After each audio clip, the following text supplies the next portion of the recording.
company now, some of the leaders to the entire company now, which is very exciting. You guys got a chance to see that Mr. Sauppala got a chance to be, he was promoted to CDO of the entire company of PHP. So excited for that opportunity, because this gentleman, but they are, and know they love this company and lead. They are willing to do whatever it takes to help our company win, to help us be great. And so I'm excited to see what's about to happen as we transition into this next journey of our company. I feel like we as a leadership in PHP and throughout the company, everybody has lots of confidence knowing that this gentleman is going to be taking a leading position in helping PHP on the other side. So with no further ado, the first board council CDO, right? The first million point base shop, the first $1 million owners. The reason why we're all here tonight, none other than Matt and Sheena Sauppala. Oh, yeah. Come on, coach. Yeah. Let's go.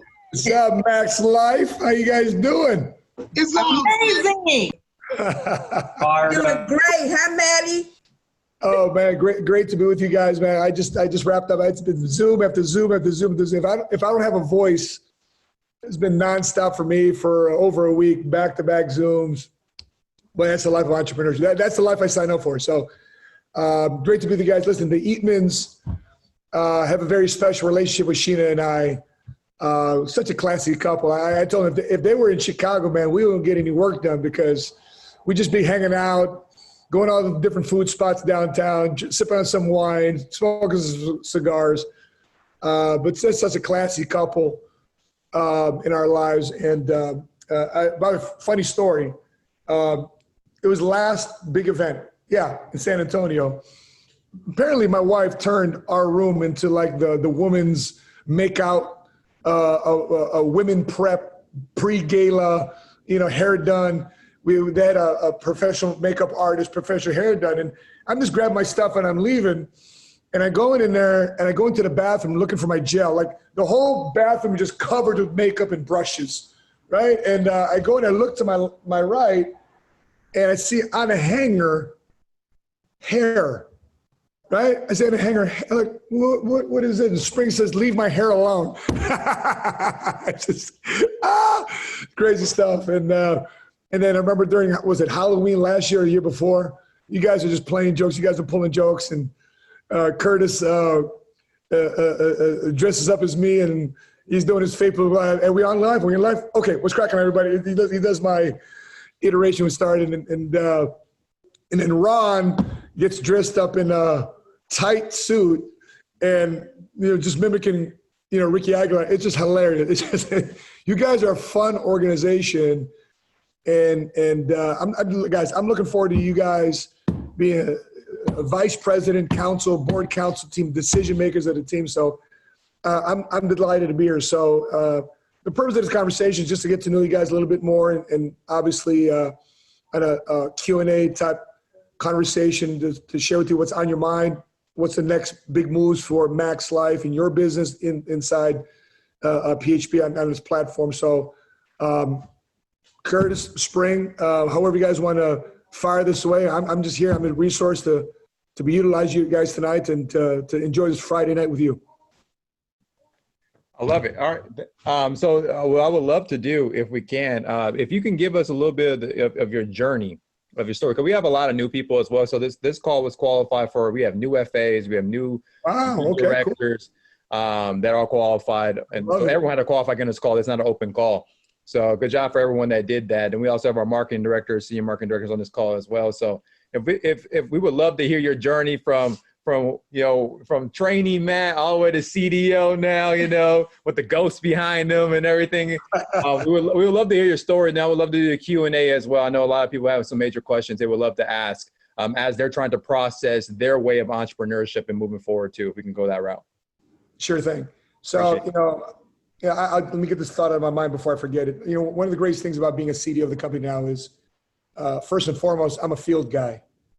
I love these type of calls because the newest associates is on it, the qualifier, that you kind of still wrapping your mind around, whether it be PHP agency, the insurance industry, entrepreneurship, and even PHP agency, even your leadership here with the MAXLIFE organization, you're probably still wrapping your mind around it. You're figuring out whether or not you should commit to this thing. I remember what it's like to be in your position, 100%.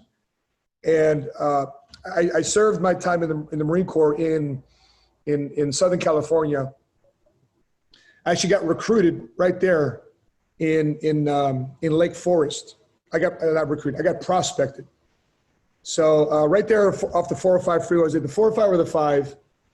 One of those, but it's Oso Parkway. Is it the 5 or 405? Oso Parkway exit. And is that the 5? Okay, out the I-5 south. Because that's like 3 or 4 exits south of my exit, which was Sand Canyon, because that's where Marine Corps Air Station El Toro is. And then a couple of exits north of that is Red Hill. That's where Marine Corps Air Station Tustin is. That's where the big hangars are at, okay? So those are my stomping grounds.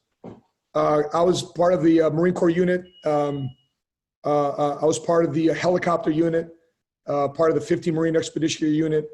And I was a door gunner in the Marine Corps. 50 caliber machine gun. That was my job. I was a crew chief on the ground, but in the air, I'm a gunner observer on the left side. And I found myself married haphazardly at a young age. I think you have a devil dog on this called Joel Molina. I know Ron's a devil dog too as well. So there's such a thing as 19, 20, 21-year-old married Marines because we're so damn lonely and we don't know else how to express it. And for whatever dumb reason, we get married at a young age. And there's the joke inside the military is you cannot leave the Marine Corps unless you're married and divorced because you haven't had your full military experience yet. So and so, by the way, if you're a part of the military service too, put it in the chat box. I want to make sure I give you honor and credit too as well. Thank you for your service.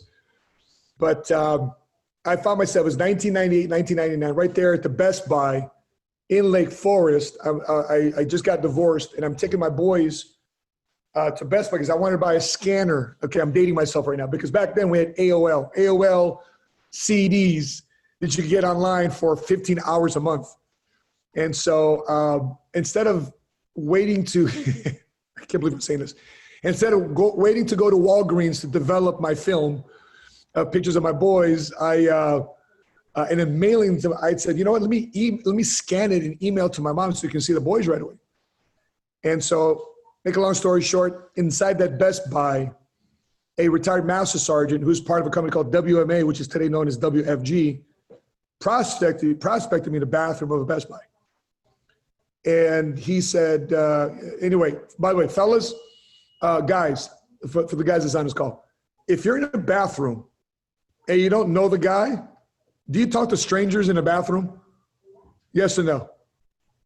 Probably not a no, probably hell no, right? Like mind your business, right? That type of conversation. Well, anyway, he starts striking up a conversation, which I thought was odd. And the first question he asked me, hey, are you a Marine? I'm like, yeah. He says, well, I can tell by the way you walk. I said, that's definitely not what you tell a guy in the bathroom, right? And he says, no. He goes, don't get me wrong. He holds up his planner and shows the Marine Corps logo on it, the Eagle, Globe, and Anchor. I said, oh, yeah, I'm a Marine. He says, yeah, I'm a retired master sergeant. So it's cool. So what are you gonna do? What are you gonna do with your career in the Marine Corps? I said, man, I'm a lifer. All right, I just went through 2 deployments. This is my second enlistment.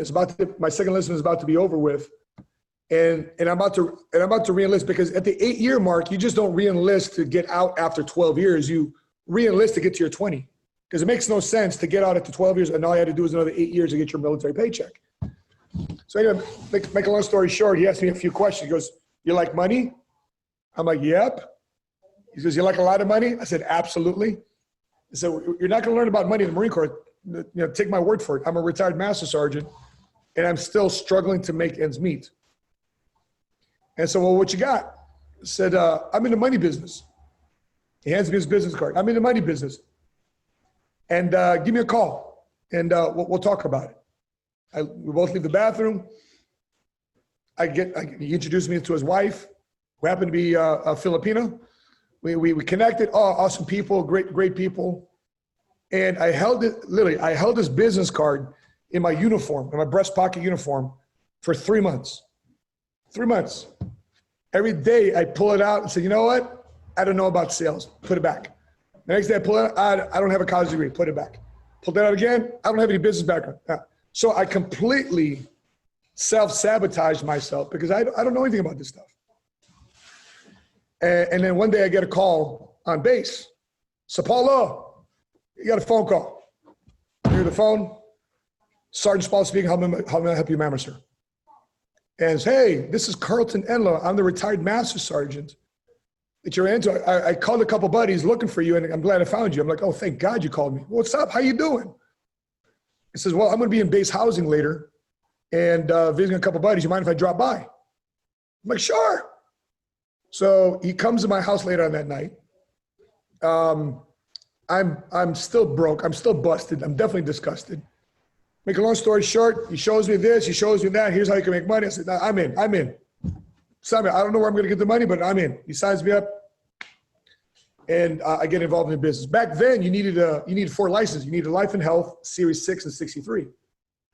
So it took me like 6 to 8 months to get my licenses. But anyway, I kept going to Anaheim because in Anaheim, off of Brookhurst, off the Brookhurst Street or La Palma exit, right there on Brookhurst Boulevard was a big WMA office. And I was exposed to which is now known today as WFG. And man, this was a killer office. I mean, they had BOMs on Monday night, Tuesday, Wednesday, Thursday, Friday night. They had 4 BOMs on Saturday, 9:30, 12, 3:30, and 7 p.m. So I started doing the business. And my BOM nights were Tuesday night and Saturday night, 7 p.m. Who goes to a Saturday night BOM at 7 p.m.? And so it was my last year in the Marine Corps. And I was uncertain whether or not I should get out. I just got my license, not really making money this thing. Anyway, I decided to get out. Take a leap of faith. Why? Because I made $300. I made $300 in a business. And the coolest thing about making $300 may not seem like a lot, but that was like half my paycheck in the military every 2 weeks. And I'm like, if I can make this in an hour, I can do 2, 3, I can do this unlimited. This is all I do. I could do this. I'm dealing with bombs and bullets and bad guys all day long. I could deal with insurance. Why not? And so I got out. John Pham, who I was under at WFG, he suggested I moved back to Chicago, where I'm from, because I had no market. And he figured I had more of a market in Chicago because at least I had family there. So I moved back to Chicago. I'm thinking I got a market, right? Hit up all my buddies from high school. Guess what? Everybody I went to high school with was either dead, they moved out, they're nowhere to be found. I'm dialing 411. I'm at the payphone looking for people. I'm going through my old yearbook looking for people to put on my top 25 list. Nobody. So I'm still starting fresh. I was a single dad.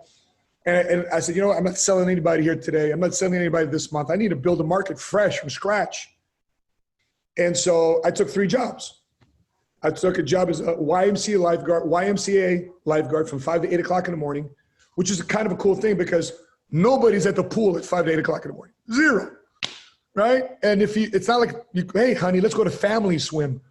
Yeah, nobody's at the pool, right? So I took this time to read books.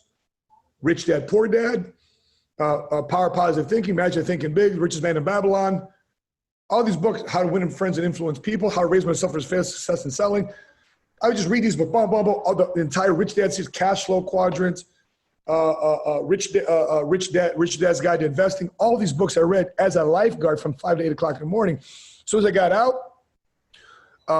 went home, picked up my son, got him ready for school, dropped him off by 8:45, and either I was working as a Jiffy Lube hood technician, and if I wasn't working at Jiffy Lube, I'd be working at Olive Garden as a server. So there, I just wowed you with my resume, right? Amazing resume to be a CDO at PHBAT, right? And so I figured out the business. It took me about a couple years in that rhythm. And I figured out the business. And I remember getting my first commission check, which was like $1,500, $2,000, right? I'm no longer with WMA. I got recruited out of the business into a traditional FMO, a traditional financial marketing organization, traditional independent insurance marketing organization. And I said, why are you at 50%? Says, why? I mean, what, can you give me 60? 60, we'll get you 100. What? There's such thing as a 100% contract? You kidding me? I'm in. And I'm making 1,000, 2,000, 3,000, 5,000, 7,000. I'm on a roll, okay? Because I figured out the prospecting game. I figured out the referral game. And then I remember my first few commission checks, I sunk that into direct mail marketing. And I put $5,000 on a credit card to mail to 3 zip codes a piece of mail to invite them to my financial seminar. And out of 5,000 pieces of mail, I get about 100 people that make an RSVP. About 50 people will then show up because I'd feed people at an Italian restaurant. So I do that once a month. I remember making my first 8 grand and then 10 grand and 15 grand. I remember saying, I need to be more educated in this thing. I need to be a certified financial planner. So I took my GI Bill. I went to DePaul University, started taking my modules to become a certified financial planner. And I remember Mr. Adams on the intake at DePaul says, "Why are you doing this?" I said, "Make more money." "Okay, what are you doing now?" "I'm a Jiffy Lube technician, right? I'm a YMCA lifeguard, and I got my insurance license on the side." I said, "Well, good luck to you." And so first class. So what do you guys want to be on CFP? "I want to work at Vanguard. I want to work at Guggenheim. I want to work at Van Kampen. I want to work at Janus." I said, "I want to work for myself." Everybody turns around and looks at me like, who works for themselves? I do. And the whole college experience frustrated me because number one, nobody was thinking like me. And then number two, at 25 years old, everybody's smarter than me. You guys are like, I'm so intellectually intimidated by everybody in college. And I'm thinking to myself, I got 8 years of experience in the military. I'm a single dad. I got more life experience than all these guys. And they're kicking my ass in class. And so about a year and a half, 2 years, I started making money in the insurance business. And then I remember Mr. Adams, I'm taking out his class, who's a CPA, who's teaching tax planning. So he calls me out in the middle of class. Hey, Sauppala, how's your thing going? My thing? Are you talking about my insurance business? "Yeah, how's your thing going?" "Well, I made $10,000 last month." Everybody in the class like, "Woo, Mr. Sauppala, can I have a word with you in the hallway?" Go out to the hallway. I says, what's up? He goes, "Listen, I don't want to have this conversation with everybody, but I want to let you know this. I've been 20 years as a CPA. I've been an adjunct professor here at DePaul for 5 years, and I'm making $85,000 a year. So I want you to know whatever it is that you're doing, keep doing it." And I said, "Well, Mr. Adams, do you want me to, do you want me to drop out of school?" I said, "No, I didn't say that, but hey, if the shoe fits."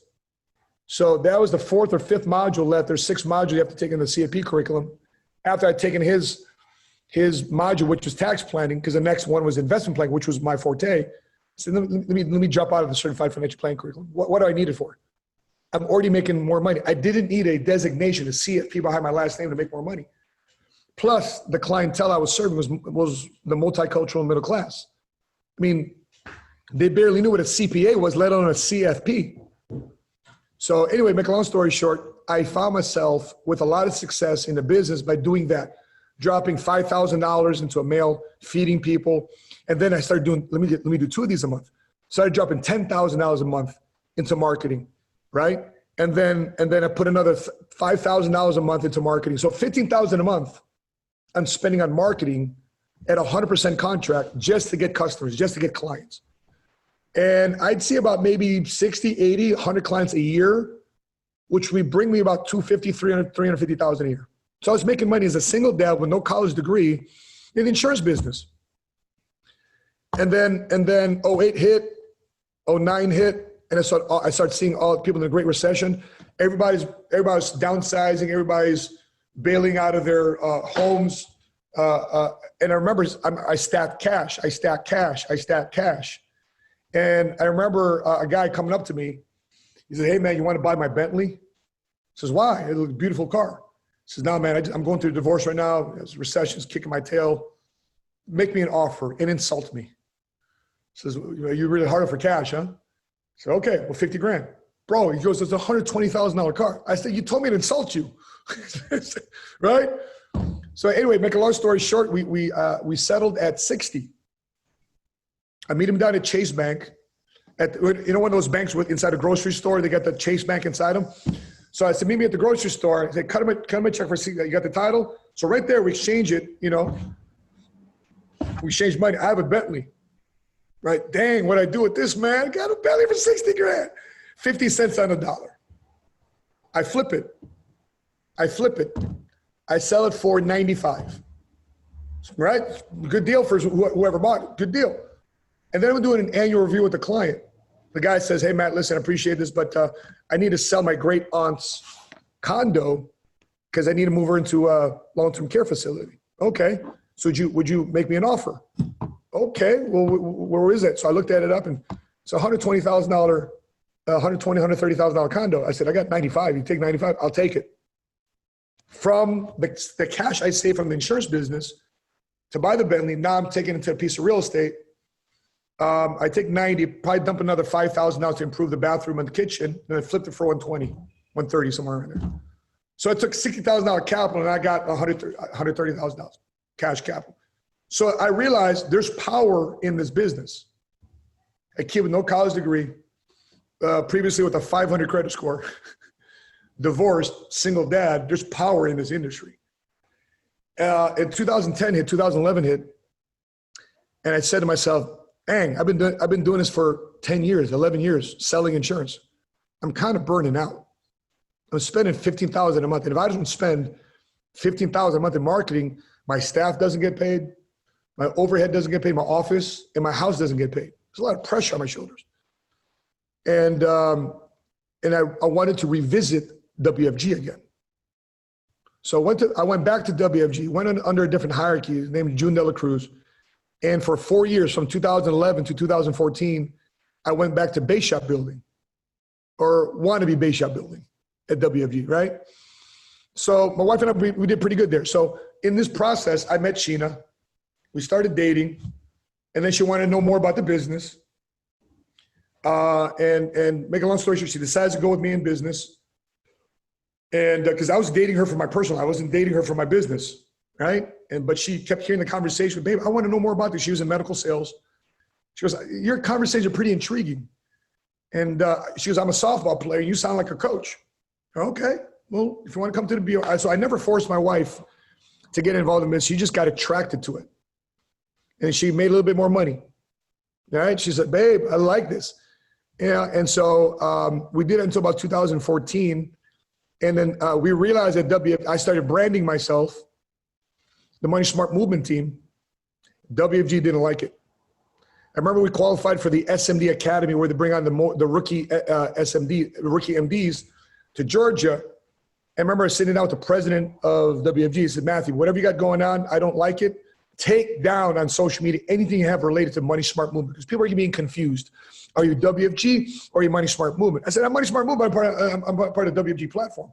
Well, I'm concerned whether or not people think when they walk into your office, whether it's a WFG office or if it's a Money Smart office. I said, I'm sorry, Joe. This is my business. I pay rent here. Are you on the lease? It's my name. It's my responsibility. What are you trying to tell me what to do? Was it corporate America? Well, that's what it was. And I read through the contract under Section 2B of the contract that all assets, all downlines, all clients are the 100% irrevocable ownership of WFG. I said, oh, heck no. I'm learning about this now. They're talking about, notice in their marketing, it says own your future, own your future, own your future. It doesn't say own your business. So make a long story short, we made a transition to PHP agency in January 2015. And we accomplished more here under the guidance and mentorship and the relationship we have with Patrick and David and Spring and Curtis Eatman here, our sideline powers. We're able to accomplish in 18 months what it took us 4 years to accomplish at WFG. 4 years, we made 160, 200,000. In 14 months, we made 250 at PHP. 17 months, we made $500,000. 37 months, we made our first $1 million with PHP agency, and we've never looked back. 6 months, 20 days of this year, we've already made $1 million. So if people are wondering whether or not this is a powerful, so number one, even with your own pen, even if you didn't buy into recruiting, which I suggest you consider buying into quickly, sooner than later, you can still make 6 figures here. You can still make, we've got a guy, one of my guys, Brian Bartfeld, up in our Northern California office under Danny Sinks' team. He's a field associate. That's why many of you, if you're not running for FA or your team's not running for FA, He's the first non-MD in PHP as a field associate to make $100,000 a year. Okay, so just know that's still the power of your contract. So I realized very quickly, and I'll transition over to some of your questions and insights and follow-ups. I realized very quickly inside this industry that you can either build a practice, me, myself, and I, and still make six figures. And it's not passive income, it's active income. Or you can build a team, which means building people, which means building you, and you can go far. If you want to do it fast, do it yourself. But if you want to go far, you build a team. And so if team building is on your mind and growing an organization, building a base shop is on your mind, you found the right company. Obviously, you found the right leadership here at Curtis and Spring Eatman and the marketing directors in the organization. And you've obviously found the right platform, which is PHP Agency. So with that being said, guys, Curtis Spring, if you want me to add on to that, unless you want to flip over to questions, I'm open to that. I'm going to find out. I have a couple questions I would like to ask just to lead it off, and I know everyone may have some too, the MDs and FAs. But one of the things that I would like to kind of hear your mindset on is what keeps you going. Okay, so what keeps you keep moving on a daily mission, in essence, when we may have excuses, we have life hitting, I mean, COVID-19's in our face, we have all these things and variables going on consistently. What keeps you moving to keep going attached to your vision? You know, speaking of the COVID, you know, what have we all discovered during this COVID crisis? There's sadly a reality that we may be locked down. Many people might be locked down with their ability to make money. They're deemed essential, non-essential, right? But what isn't locked down? Our bills, our lifestyle, our responsibility to pay our mortgage or our rent. I mean, for those of you who have kids, I mean, kids eat a lot, right? And that doesn't get locked down. I wish we can say we put a pause button on our bills, but which is pretty upsetting because there's so many people right now being hurt, and I hate seeing people not have. The worst part is people they're getting ripped, you know, they're getting hope ripped out of their spirits. And so what keeps me going is, you know, Patrick has coached us a long time ago, Curtis Spring, you know this, and maybe the marketing director, you know this, that tough times create great leaders, right? Tough times create great leaders create good times. And so, you know, the country for a long time has been great, but at the same time too, great times create weak leaders create tough times. And so what keeps me going, another thing that keeps me going is our kids. The example I want to set for my children. The way I look at it too, Curtis, if I have the responsibility and audacity to recruit, then I got the responsibility and audacity to set a leadership example. Like I want to make sure that if people are in my organization, I'm just not talking about how great things are over here at PHP, but I want to show them how great things are here at PHP. Right? And before I ask anybody to do something, I want to show people I'm doing it too. By the way, I'm 7 wide for the month. You know, and this is pre CDO announcement. So I think we're at 47, 46 recruits direct, personal for the year. We're still going wide. And so why? Because I want to show my newest people my base shop, right? Because I don't want the people in my base shop to bully me. This is not it. Yeah, whatever, Matt. You're a millionaire. You're so lucky. No. If you want to listen to me, I'm going to take a brand new person. I'm going to build them up and pass you up because you decide to create excuses for yourself. So you have two choices. Either you stay in your funk or you decide to get in a bandwagon because, Tom, Dick, and Harry here that I'm going to build up, they're going to outflank you and outpace you. Maybe competition moves them.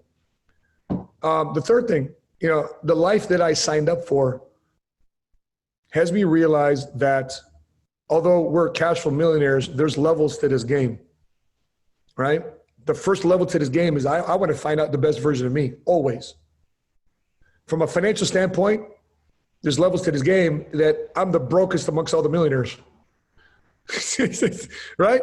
Like we realize that the next milestone for my wife and is 10 mil.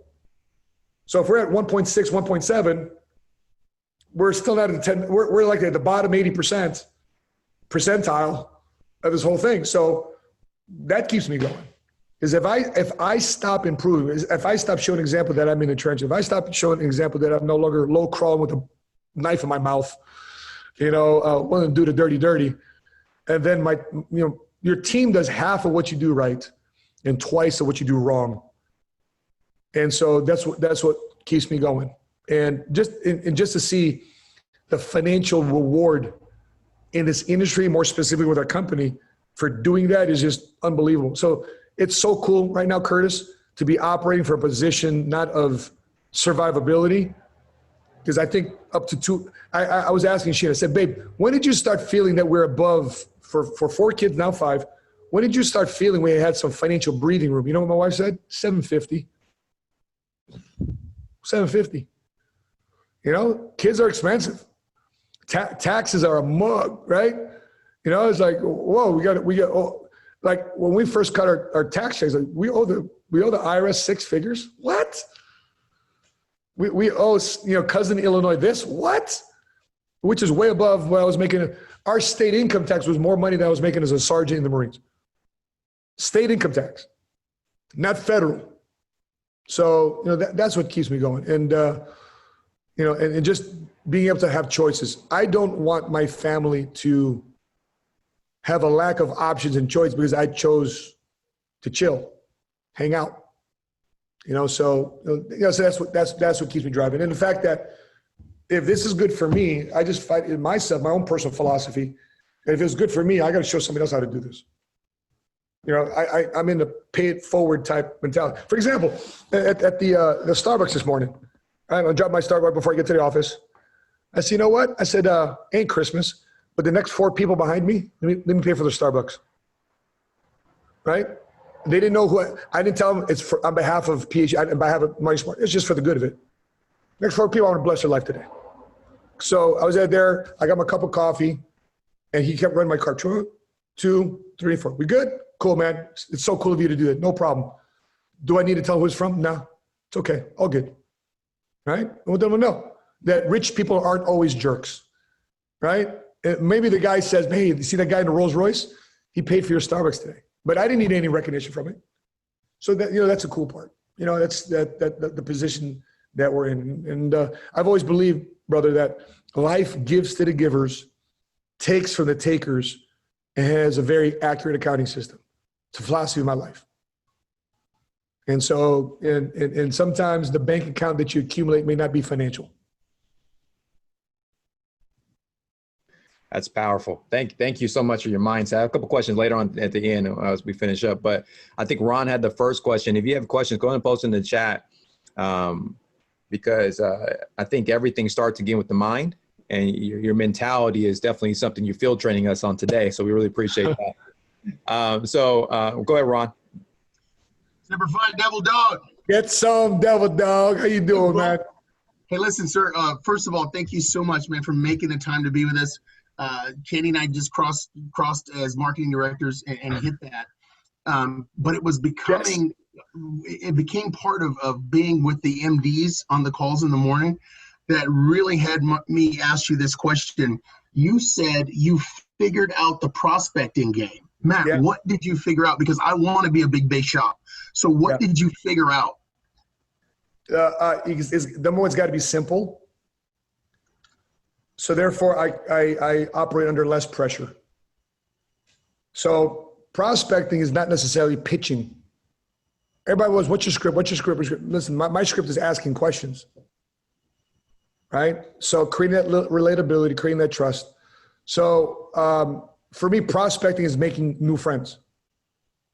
Because sometimes we get so under pressure and we operate this business from a scarcity mentality versus an abundance mentality, and thinking, man, I gotta prospect, present, and recruit this person all in the same 15 minutes. Right? I have 4-4-4 going on. I got to qualify for this promotion. I need to get this done, man. And then the person feels all the pressure, like, oh, what's going on? It's not fair to them. And right there, because 99% of all people in America aren't working at the speed of urgency as us. Right? So it's just perspective and context. So for me, prospecting is making a friend. Prospecting is building a relationship. Prospecting is following up. Prospecting is keeping in touch. Right? Prospecting is planting a seed or a question that make them think that they remember you the next time you pick up the phone. For example, yesterday, one of my guys that I was in the Marine Corps with, he finally decided to come on board. Why? Because his cigar business has been being hammered by COVID. To make a long story short, he came on board, told me he just got licensed. He recruited his first guy as a big realtor in the DMV area in Washington, D.C. And his name is Maurice Williams, kind of common name. If I show you how many Maurice Williams I have in my phone, there's a lot of Maurice Williams. I have a lot of Maurice Williams on my phone, right? So I'm like, hey Siri, call Maurice Williams. Because I'm driving. I'm not looking at my phone. Hey Siri, call Maurice Williams. No. He's calling. And next thing you know, it calls the wrong Maurice Williams. And I'm like, yo, Mo, what's up, baby? Congratulations, Devil. You finally brought in your first direct. You in a recruiting game now? And then the guy that's responding has got a different voice. He's got an accent. I'm like, oh, snap, I called the wrong Maurice. All right? It's like, hey, bro, what are you talking about? Oh, no. Hey, Mo, how you doing, man? I'm trying to remember where I know this guy from. Oh, church. Hey, Mo, hey, you still going to church? Oh, no, man, I left there about 8 years ago. So, hey, how's life, man? Dude, man, it's going good. I'm so glad you called me. It's been 8 years. I'm like, cool, man. So talk to me. What? No, I'm here. Are you still? How's COVID treating you? Yo, bro, it's kind of tough. But I'm working out of house now, and and I'm glad you called me because I'm looking to other things. Right? Goodness gracious. But the reason why he's picked up the phone because every time I call him, I'm not asking for stuff. It's the relationship. So when it comes to prospecting, it's got to be simple. Like, role play. What do you think about this? What do you think about that? What do you think what's going on with COVID? What do you think about what's going on with career? How are you doing? What do you do? What do you do for work? Lawyer, engineer, Marine. Is it what you thought it'd be? Yes and no. What's the yes part? What's the no part? Right? This and this, that. I'm just curious. If you could change something, what would you do different? I changed this. Why? You're not accomplishing that? No. Okay. So if you do that for another 5 or 10 years, are you going to get what you want out of this decision? He goes, no. So what's your solution? I don't have it. Same old, bro. That kind of sucks. Why you ask? What do? You don't want to know what I do, man. It's just, you'd be shocked at what I do, right? It's actually quite embarrassing if I told you what I do. No, what is it? Well, I'm in the insurance business, and this COVID-19 crisis actually exploded the business. But anyway, back to you. What? Talk to me. Yeah. I mean, our guys are making $100,000, $250 a year, but you don't want to know anything about that. So tell me more about being an attorney. No. Talk to me about what you do. Why do you want to know? So it's the dance. That's my prospecting dance. So, I've learned to be more intrigued about why certain people make certain decisions.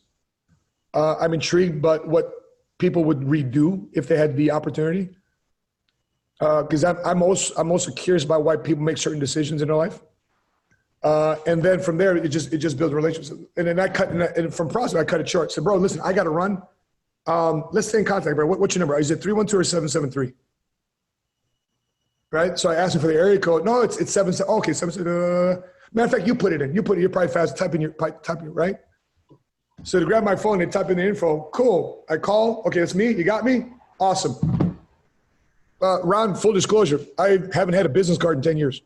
You ask me right now for a board council business card, I don't have one. Senior vice president, I don't have one. SMD, I don't have one. I have 0 business card. I don't have a business card. Now, I might have to get one as a CDO because it's a different role. But as an entrepreneur, I've never had a business card. I tell them, you have a phone, great. Are you on social media? Would you mind if we connect on social media? Are you on LinkedIn or are you on Facebook? I'm on both. Great, I'll send you a connection request on both. And then I let social media prospect for me. I let social media say, hey, everybody talks all the good, man, like the stuff that you drop. Right? It's cool that some of the things that you're talking about. Tell me more about what you're doing. Why do you ask? Because so-and-so, watch guys, by the way, my video team is right here. So there's Ivan's over there, Alex is over there. right? So they're with me hearing this language, and they proposed to me 8 to 10 different topics we can talk about in video. And then one of them yesterday was, Matt, we saw Grant Cardone. Who else? You saw all these guys, Dan Locke, and them closing a deal on the phone. So okay, so they said we want to see you close. We want to see you close a deal. I said, well, I got a prospect here I need to follow up with. He hit me on social media. This is one phone call. And right away, the person picks up the phone, and apparently he's been watching me on social media for a while. And I said, hey, this is Matt Small from PHP Agency. I'm not sure if you know. Oh, what's up, mighty smart guy? By the way, you should see the look on my face in this video. I'm like, okay, how you doing, right? And make a long story short, my whole RI, like my prospecting went like this. I say this, Ron, 85% of your success or failure is due to the first 15% of your process. So how I help myself in prospecting is constant social media, speaking a language, putting a message out there.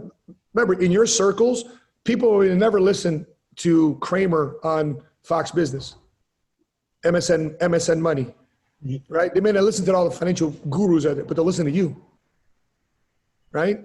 So in other words, you just curate all this content and you give your opinion on it on your social media.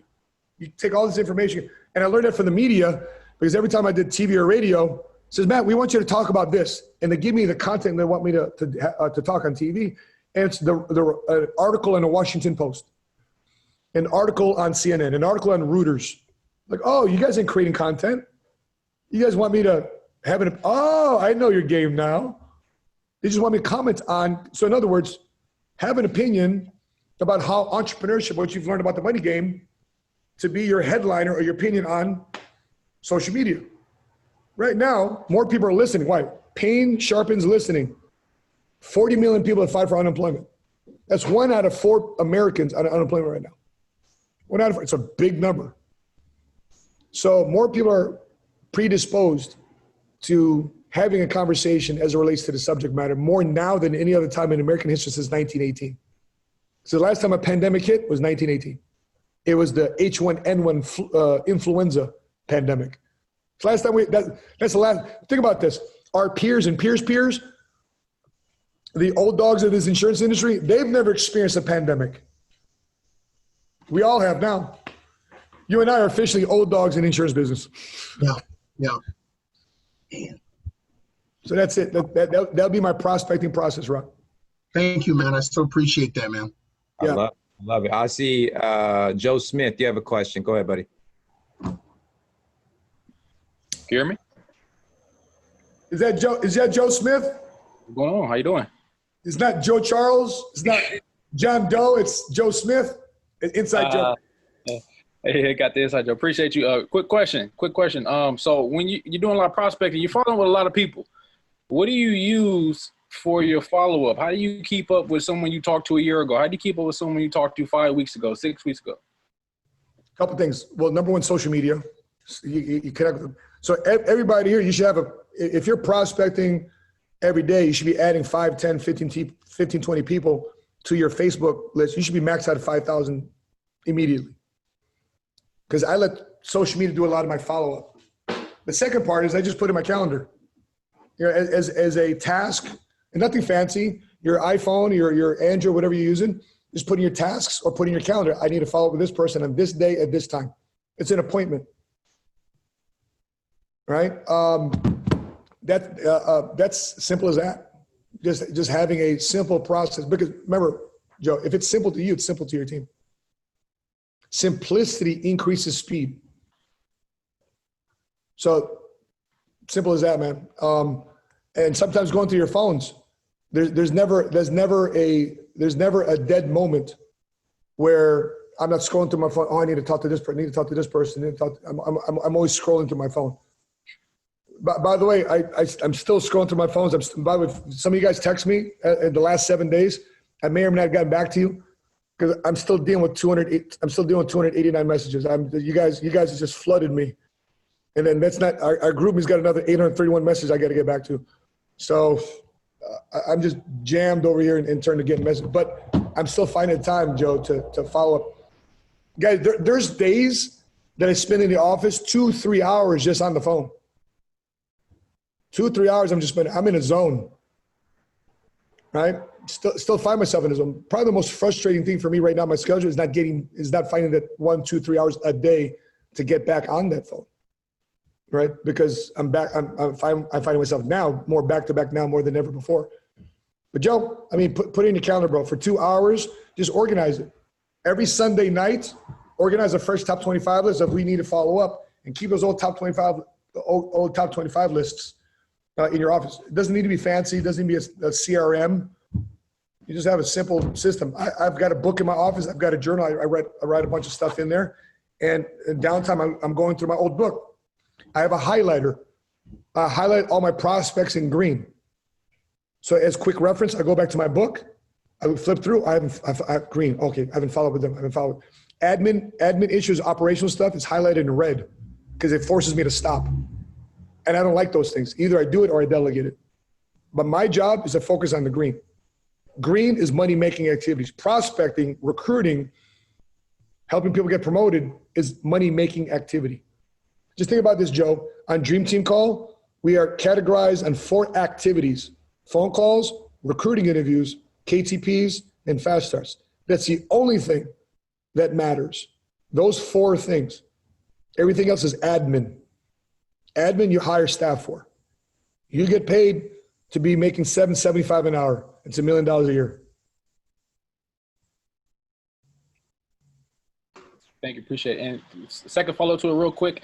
How do you remember everybody you talked to or the conversation you had? Let's just say it was a year ago, 3 years ago. Is it just in your mind? You write notes? Yeah. For example, if I put in here Marine, right? Keywords. Look at all the Marines I have on my phone. Pastor under the notes section, right?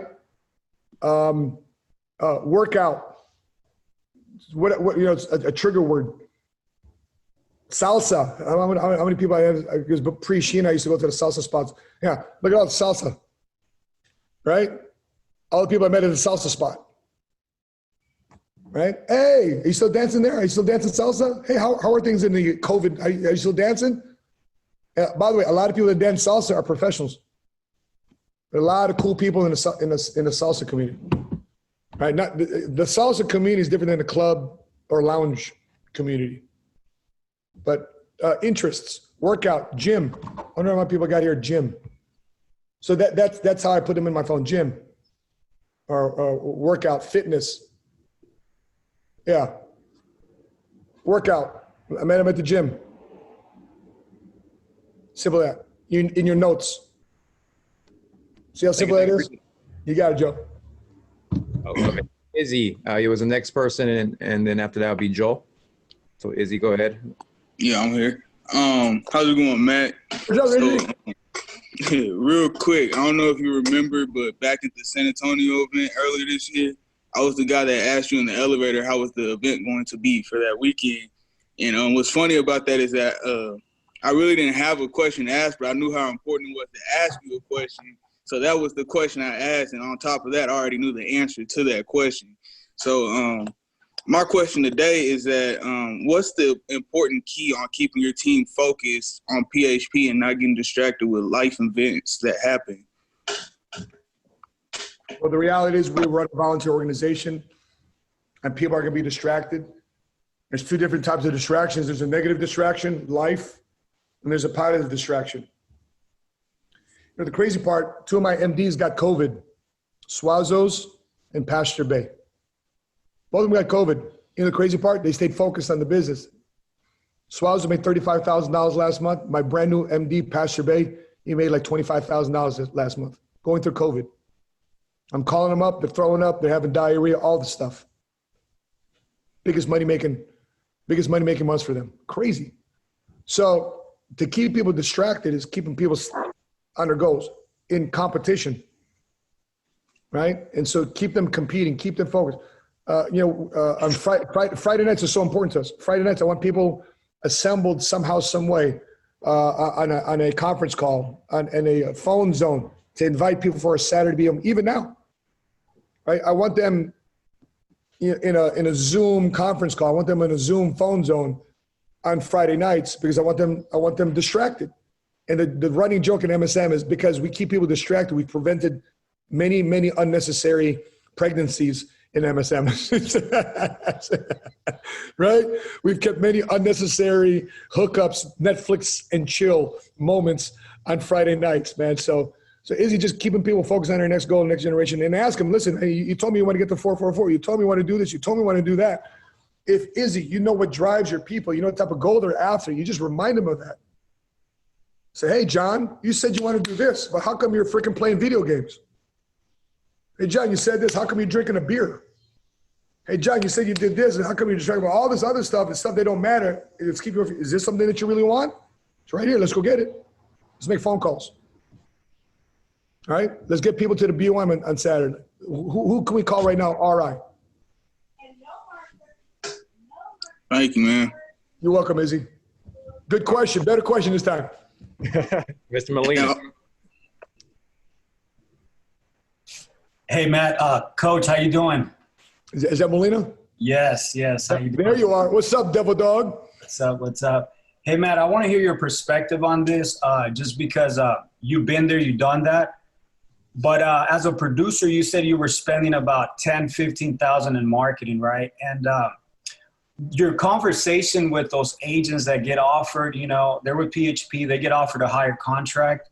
I just want to know your language because you've been there, you've done that on, you know, it's not greener on the other side. It's not, you know, it's your work ethic. So what is your conversation with that agent that is thinking about that and they're getting, you know, swamped from other IMOs or whatever, or FMOs? Yeah.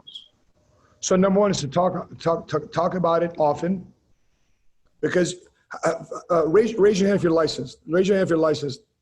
Okay, good. See all those hands up? Here's the link. Hey, Bay Shop, how many are licensed? Okay, but everybody put their hands up. Great.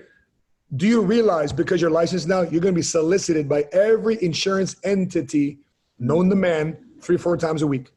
Postcard, email, even these robo telemarketers are calling you. Just I want you guys to know it. And here's what's going to go on the other side. Come over here. We're going to give you 50 free leads when you sign up with us. Come over here. We'll start you off at 100% kind. Come over here. We can get you 5 or 10, 15 points more than your current situation. Come over here because we got a great Social Security webinar. Come over here because we have a great annuity webinar. Come over here because we have final expense leads that you can sell over Zoom and whatever the pitch is. Okay? And you got to understand that's an opportunity. You can go there. You guys can take off with your life because you have a very valuable license. We are doing what the industry cannot do, which is taking you from scratch, from nowhere to somewhere by getting a license. We do that better than any other organization within inside the insurance industry. Our model recruits people from nowhere, and then people say, oh, New York, no, now we want you. Now we want you. How come you don't want me to begin with? But we did all the hard work. Okay? So the second thing, they're going to entice you over there. They're going to lull you because they have a greater opportunity. So here's the thing, new PHP associate in my base shop. You're still going to have to work. You're still going to have to work. You're still going to have to pick up the phone. You're still going to have to follow up. You're still going to have to do a presentation. You can still have to run illustrations. You still have to provide your recommendations. You still have to take the app. You still have to make sure it goes to underwriting. You're going to do that. But yeah, man, but I get paid more of it. True. But do you want to be painted in a corner where you're 100% locked in on your own efforts?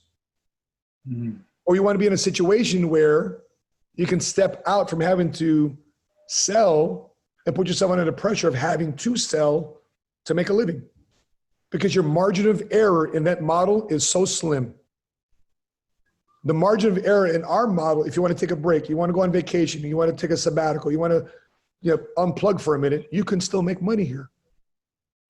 So what do you want to do? You want to build a model where you continue to be painted in the corner? You have a short-term victory. Yes, you will make money now. Yes, you'll make more money in PHP now. Yes, that's true. But where do you want to be long-term? And my recommendation for you, any decision you make in your life, as it relates to big plans you have in your life, it should be based on the long-term decision, not the short-term. So with that being said, what do you want to do? Right? Well, you know, man, I think I'd rather go. No problem. Listen, I wish you well. I wish you well, and I'm glad you were here when you were here. But I think regardless, you're going to do well. I know you're going to fight for your family. I know you're going to do what you need to do to get paid more. I just wish it was good knowing you for the last 90 days. It was good knowing you for the last 18 months. Okay? If you want to revisit this when that time comes, and that time will come, just let you know you still got my number. Now, I may not be as accessible 18 months from now as I am today, but you still got my number. That's awesome, Matt. Because Joe, here's what I have confidence in, bro. I got confidence that I'm going to go back to work. Bro, as much as you think that you're not replaceable, people fire you every day. They quit on you. They don't, whatever. They fire you. Well, shit, I can fire you too. You know why? Because I go wide. The area that I control my business going wide and finding new stud and studess to work. I mean, Joe, what sport do you follow? You got a New York Yankees hat. What sport do you like? Do you follow? I do soccer and boxing, Matt. Soccer and boxing. Okay. So one's a team sport, one's an individual sport. What's the lifespan of a boxer? Oh man, getting hit that many times, probably, I don't know, 10, 15 years the most. Yeah, they may fight maybe once or twice a year. Right. It's maybe in the first few years, maybe they might fight 3-4 times a year. They're not trying to fight 4 times a year in their 8th year in, right? And then what? So short term, they won. What about when you're 35, you're no longer fighting? So my question to you is, the long game is, would you like to make professional athlete income for the long term versus just for the short term? Because that's what the PHP model is built to do. It's built to scale. The personal production model has 0 scale. And if they entice you to want to build an agency, yeah, you can. But guess the problem you run into? Retaining your best talent. You know what the best part about PHP is? We retain our best talent. We call them business partners. We call them MDs. Okay? So if you want to be in a model where you can retain and have a financial incentive to stick with your leadership, to stick with your hierarchy, to stick with your team, that's PHP. That's why we grew from 66 people to 15,000. That's why people want us. That's awesome, Matt. Thank you so much. Can I ask you a follow-up question with that? I know that we know Matt Sauppala, but can you talk, I've been in your meetings with your teams, your alter ego. Can you explain a little bit how, you speak to your team and your alter ego when you go in that zone to just crush it and the competitive spirit that you have? I just want you to share that with the team. When it turned to when it turned into Marine Corps. No, I warned my guys very early on in the relationship. Right, I warned my guys. Listen, you think because we're cool and all that, we're gonna be friends. We will be. I mean, I like people, but you got to know. But my primary role, if you choose to do this, my first role is to be a leader. And so I'm not gonna compromise my leadership position to be your friend and win you over. So therefore, you like me. My job is not for you to like me. My job is for you to be debt free. My job is to help you become financially free. My job is to help you retire your parents and provide options for your kids. I'm representing your family screaming through my mouth. Please get to work. We're drowning over here. And if you have a problem with me and you qualify for this Hawaii trip we got coming up in February, we can discuss our personal issues with a drink in our hand, with our toes in the sand, and then tell me then how much you don't like me. We're going to get this promotion done. That's I'm just letting you know. Because, hey, you can either have me in your life as a friend, we can get down, but we won't be traveling the world together. Or you can embrace my alter ego to say, you know what, there's a time to play, and then there's a time to fight. And the way you get to where you want to go in your life is fighting to get there. Because life ain't going to give you what you deserve. Life only gives you what you are willing to fight for. So what do you want to do? If you notice, Joel, I give people options. In my coaching style, which I picked up from Patrick, I'm not trying to tell you what to do, because we got this amazing thing called free will that God gave us. By the way, even if you were God, right? Joel Molina's God. You know the crazy part about humans? They don't even listen to God. I mean, look at Adam and Eve, right? That's the first screw ups, right? You can have anything in the Garden of Eden, just don't have this. We want that. So you know, I just don't want to be in the position, Joel, that I'm thinking I'm going to change somebody's mind, because I'm not in the people changing business, right? I'm in the people leadership business. So I just give people options. You do this, you do that. Legit. Appreciate you, Coach. 100%, Joel. Okay, guy, I'm gonna take like 1 or 2 more questions, because this is supposed to only be to 6, and I really appreciate you taking the time, Matt. I know everyone's like, oh my god. I can get down. There's a conversation all night with them. It's gonna be interesting with this big event, because we can't find you at 2 a.m. smoking a cigar, you know, with a lounge or anything like that, you know, sitting somewhere. But it's gonna be interesting to see how this big event works with that, the breakouts. But I see Ashton had the next question. That'll be the last one. And that probably like 6:03. We want to be respectful to the time we blocked out. So go ahead, Ashton. Thank you so much, Coach. All right, Matt, thank you so much for being on. My question is I'm newly promoted director, and I'm beginning to build my team very large. And with that comes more emotions, more personalities. And every single day I get a call of, well, this is going wrong, this is happening, and it's just constant. So my question is how do you deal with that? And how do you get that team or your team to realize that there's a bigger picture at hand? How do you overcome that? Well, you know, by the way, welcome to leadership. Thank you. Yeah, if you want to build a business, you got to deal with people, right? So, you know, I mean, just let everybody know, man. This is what you want. I mean, if it was easy to be financially free and financially independent, everybody'd be there. You know, so along the way, just remember, man, we're going to be pressed, but not crushed. You might be struck down, right? But we got to get back up, right? You're not destroyed in this situation. So you know, just having a conversation with people, say, listen, chances are your closest friends and family will not listen to you. By the way, it's a funny thing. When Patrick appointed me as the CDO, you know, Filipino family, we got a big family, right? So I was always the black sheep of the family. You know, I never followed the college route, never followed the medical route. You know, didn't want to be any of the things traditionally a Filipino wanted to do. And quit early in my business. But what I probably didn't tell you is that when I was being offered as a job, when I was working those 3 jobs, people tell me, get a job, you got benefits. You have responsibilities now. You're a dad. You know? I said, no, man, I this is working, man. Just give me some time. No, it's not working. Go get a job. You need to take care of your kids now. But look at where we're at, bro. You know, we've retired them. They come to me, hey, your uncle and so in the Philippines, your cousin, they need money. They can't leave. One of my cousins is stuck in Dubai. And in Dubai, if you owe money, they don't let you leave the country. Yo, like my cousin tried to leave the country. No, you got debt. No, you cannot leave the country unless you pay off your debt. Serious, legit. And so we had to raise like 15 grand. You know what I gave him? I gave him $200. I gave, but I ain't bailing you out. What, you think just because I got money, now you want to be around when I'm making money?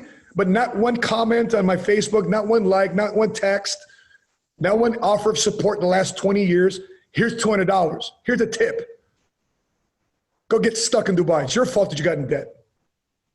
Just the same way it was my fault to be divorced, just was the same as my fault to be a single dad, just like it's my fault to not make the right. I had to learn from my decisions. So, you know, when you're looking at people being distracted by other things, a couple of things, Ashton. You look like a young guy. Let me ask you this question: what's the average age of your team? I would say late 20s to early 30s. Oh, late 20s. Okay, not bad. Are they married? I would say 30% are. So 70% is married. So 70% is, where do you get more of the issues from? The married people or the single people? Singles. There you go. So 70% of your business is giving you a headache. The other 30% isn't. Maybe you need to recruit more married people. Here's why, Ashton. Usually more people in relationships, they're not selfish. Usually most single people are selfish, as they should be. I mean, they don't have anybody else to worry about. No wife, no husband, no kids, nothing, me. If you look at my organization, Ashton, by the way, I was a single guy building my business. I was 24, 25 years old, but I identified early on in my career, couples, married couples. Boom, boom, boom. Ashton, I was a single dad with 3 kids by the time I was 28. I made wrong decisions, brother. I spent my entire 30s repaying the mistakes of my 20s. And the way I was able to repay my mistakes is I focused in on couples. Either you're married or they're in a serious relationship. They have property together, they have a kid together, they're living together. Why? Because they're not just making decisions for themselves. When I heard them make a declaration to do something bigger in their life in front of their wife, in front of their husband, boyfriend, girlfriend, you're held accountable to your word. And the thing is, I'm not holding them accountable to the word. When they lay their head at night on the pillow next to them, so are you going to still do this thing or what? So are you going to get it tomorrow in prospect or what? So are you going to follow up or what? Okay, honey, I'm going to do it. I'm going to get my head right. So they're coaching them without you having to be there, right? That's a big part of it. And couples usually are natural purchasers of our products. Couples usually want to. Here's the thing about our life. Sheena and I, we've been working together now. We've been how long have we been married? 5 years. We've been married 5 years now, but we've been working the business since 2012 together, 8 years. And I would say 6 every day together.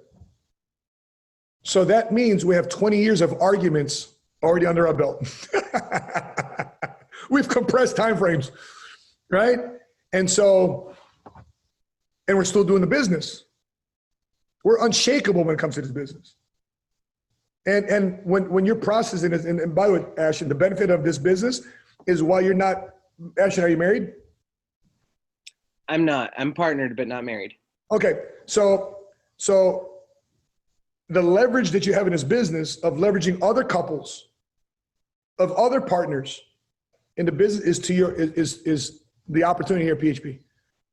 By talking about how other couples operate, how other partners operate, how other significant others operate together in business is a template for you to say, hey, partner, this is what I want out of my life. This is how this couple operates. I don't, like, for example, like Sheena, like I didn't tell her what to do. I just got her on other couples. You know, Sheena started identifying, they're doing other, and she started self-correcting, course correcting herself. Hey, babe, what do you think about this? What do you think about that? Blah, blah, blah. Again, the benefit of finding couples or partners that want to work together in business. And so they end up working these conflicts together. And then the other part to this, Ashton, is just get them around Spring and Curtis and the other married couples within inside the business. I see a bunch of couples here. Get them around them. Get them around them. Even on Zoom, we've had virtual date nights on Zoom. I'm smoking a cigar right now, but we do cigars, wealth, and whiskey over Zoom. As weird and ironic as it is to the COVID, but we found ways to still connect and still get together. But my recommendation, Ashton, find more couples, find more power partners to work together in business. Why? Watch what happens if you're able to commit to that. And your 30% of couples and partners goes to 30 goes to 70, and 70 goes to 90. Watch what happens to your business.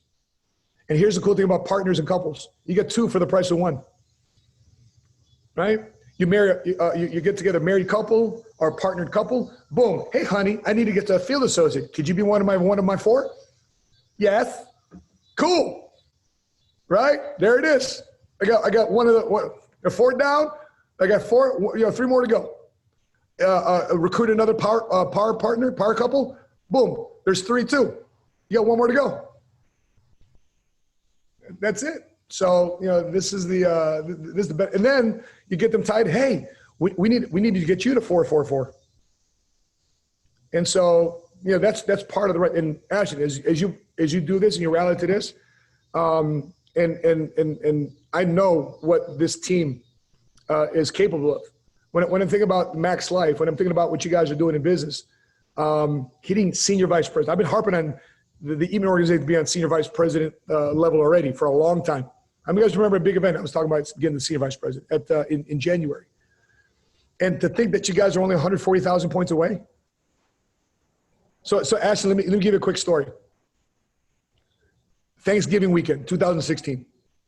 Patrick calls me up. Hey, happy Thanksgiving. Happy Thanksgiving. Oh. So were you at your SVP promotion? Well, Patrick, we only did 140. I think I have been more 4 or 5 going on 6 MDs at this point. It's kind of weird because we have 28 direct MDs right now and 74 MDs overall. It's a far shot from where we were 4 years ago. And Patrick, well, why don't you go for senior vice president this month? I said, Patrick, we got 160,000 points to go. We only did 140,000. We only did 140,000 points all month. You expect us to do 160,000 points on Black Friday weekend, and it's only Monday or Tuesday before we got to wrap the stuff up? He goes, oh, Mr. I have big dreams, Mr. Money Smart guy. Oh, so Pat, do you think we can do? Honestly, yeah. So here's what I would do. I'd rally. I put together a conference call, see what people are willing to commit to, and take it from there. Fight for everybody's next promotion. Take it from there. We got together on a conference call. I remember I only had maybe 4 or 5 MDs at this time. Vic and Anna were still in my base shop. They weren't MDs yet. They were field associates, directors. And believe this, Ashton, we did 160,000 points in 4 days. So the beauty about senior vice president, the beauty about these promotions is that miracle promotions like yours, Ashton, like you never know in this promotion run, as you're building and mastering your team, you might be the next MD that pops out of this organization. Imagine if you do that. Imagine if man, you got the name to crush the competition. You got, hey, hammer time. Right? You got the name for it. You got the name for crushing a promotion. Can't touch it, right? You got it. So when you're looking at your business, all it is aligning the pieces together and finding out who wants to commit to this thing. And I tell my guys, if you're commit to this, come through. Come through. Don't be the ones that commit to something and not come through. Here's why. Don't tell me you're going to do something you don't do it. You might be lying to everybody else. You might be lying to your parents. You might be even lying to your kids. But please don't lie to yourself. Don't lie to the man or the woman that's in the mirror. Please don't. Here's why you don't want to lie. Because that's either going to add or take away the confidence you have as an individual. You're going to lose your identity. You're going to lose your purpose. You're going to lose your inspiration if you keep saying something you don't follow through. So please say something that you know you're going to actually put the work in to get this done. And with MAXLIFE being only 140,000 points away, it's such a doable thing. I mean, look at y'all pretty people. I mean, look at Sylvia Donahue there. Look at Michael Landry. Look at Joe Smith, John Rodriguez, Cody Perez. Everybody on this call looks pretty besides Joe Molina. Everybody looks awesome, right? He's a jarhead, picking on the jarheads. Good looking dude. Freaking Joe Molina's a model. But think about this real quick. You guys got something special. Senior vice president is a very special promotion. Miracles happen. And then we've had miracles happen in every promotion after that. Senior vice president was a miracle. EVP, PC were forgotten promotions. You know why? We kept the momentum going on since hitting senior vice president. We're like, oops, EVP, we hit it, cool. We didn't even celebrate EVP promotion. We didn't even have a conference call to celebrate EVP. We moved on to PC. We hit PC, cool. Popped out another 4 MDs. The next promotion we celebrated, Chairman's Council was considered so Senior Vice President was a miracle promotion. Chairman's Council was the forgotten promotion or the oops promotion. I remember closeout night. We're rallying everybody on Zoom. We're rallying everybody. Okay, San Diego, what do you got? Northern California, what you got? Atlanta, what you got? Memphis, what you got? Florida, what you got? Oak Brook, what you got? Boom, boom, boom. Promoted. Our closeout was just rock. I got promoted. We got MD promoted. Directors promoted. Everybody was just, sounding off on all their FA director and MD promotion. Everybody's, right, promotion MD, we got it done, we rallied. And then I said, cool, got promoted. And Sheena goes, babe, we got one more promotion. What do you mean? We got everybody here promoted. We got everybody promoted. I'm not the one miss out in recognition. We didn't miss out on anybody. Who do we miss out on? You know what she says? Ours. We got promoted chairman's council. Oh, cool. Nice. But see, Ashton, and to MAXLIFE, everybody's on this call, it was about other people. It was about other people getting to their goals. It was about other people getting to their promotions. It was about other people having a sense of accomplishment that when they say something, they do it, and their confidence level went up to here. They started experiencing something they never thought they'd experienced before, which is actually following through and having a word of integrity. It's actually following through and saying, you know what, I don't care about my FICO score. I care about my trust score. That when I say something, my words write a check, then my actions cash. And man, it is an awesome feeling. It's an awesome feeling. I'll say this one thing before I give it back to Spring and Curtis. We just spent. By the way, can I share a picture? Can you make me the of course. co-host? I want to share this picture. Yeah, give me 1 second, boss. My man. Here, let me pop open this picture here. So last week we're at the next board council retreat. Okay, boom. All right, I'm co-host. Let me share. So Patrick takes us on his yacht. Right on his yacht, right? It's not a dull moment in PHP. Right, and I'm sorry, let me properly pronounce it. He took us on his yacht, right? And this gentleman right here, his name is Greg Scher. He's the guy that Oscar De La Hoya and Gabriel Brenner trust with their money to invest. And he chose 3 years ago that one of the companies he's going to invest in is PHP. Just so you know, Ashton and MAXLIFE, the dividend check that PHP cut Greg Scher to put in back in his fund was 81%. In other words, he made back his De La Hoya and Gabriel Brenner, they all made back their money already. It's pretty nice rate of return, huh? It's big boy money. This guy will raise $500 million at a snap of a finger. This is a big boy billionaire conversation. Went to Wharton Business School. His parents are decamillionaires. He's the most successful in his family. So Gaetan, all of us, now Patrick is having this conversation. We're going over this. And he says this: my best investment in my portfolio at Ambina Partners, of all the companies I've invested in, our best return on our money is PHP. Best return on money is PHP. So on your behalf, I'm being invited to these conversations. Now, I can't tell you who with, but I'm being invited to this conversation right now of buyers that want to purchase PHP. And when I go into this conversation, I just don't represent the Sauppala name. I'm representing the Eatman name. I'm representing the Molina name. Shoot, I'm even representing the Hammer name. And I realize what significant point we are right now in the company to do something big and special that we've never been exposed to this level of depth and sophistication. That we're on board to something. And if you think, or anybody here thinks that their FA promotion doesn't matter, it does. If you don't think your phone calls after this leadership conversation happens tonight matters, it does. You don't think your guests to your BOMs tomorrow and your follow-up conversations matters, it does. You don't think that inching your business forward every day matters, it does. Because this is the time where MAXLIFE gets to max out on its capacity, its talent, all the talented people that's on here. I got a lady in our business, her name is Tabitha Hayden. She's in Louisiana.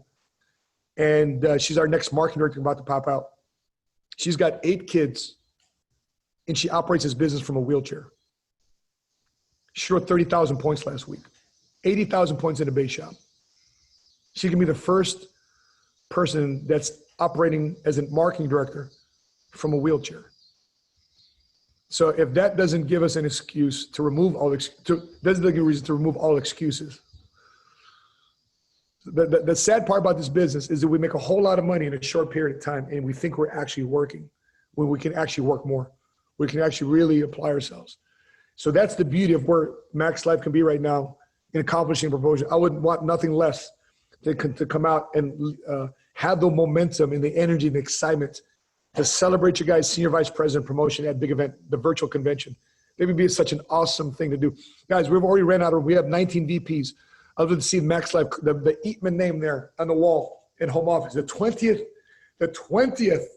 vice president of PHP Agency is represented by MAXLIFE. And it's gonna be exciting times, guys. I'm pulling for you guys. I'm here for you guys. I'm willing to invest my time. And if this is what it takes to get you guys to the next level, I'm 100% willing to do this, even if we are over 22 minutes. I don't care, because this business is about endurance, and that's what and the results is worth it. So Curtis and Spring, back to you guys. Hammer time. Ashton, great question. And I want more couples, partners in your business. Okay, Ashton? Thank you so much. You're welcome, brother. So much, Matt. We so appreciate your time. It is probably crazier than ever right now. Your time was already crazy precious, yes. And now I'm sure it's like even double, triple time, hammer time. No, but thank you again. Curtis and I took many, many notes. We are so fired up and so excited. The way that we're going to show you that we really got something out of this call is we're going to go and take action, and where you're going to see our thank you on the Leaders Bulletin. So thank you again, Matt. Definitely we appreciate you. We are still also going to be sending you a little something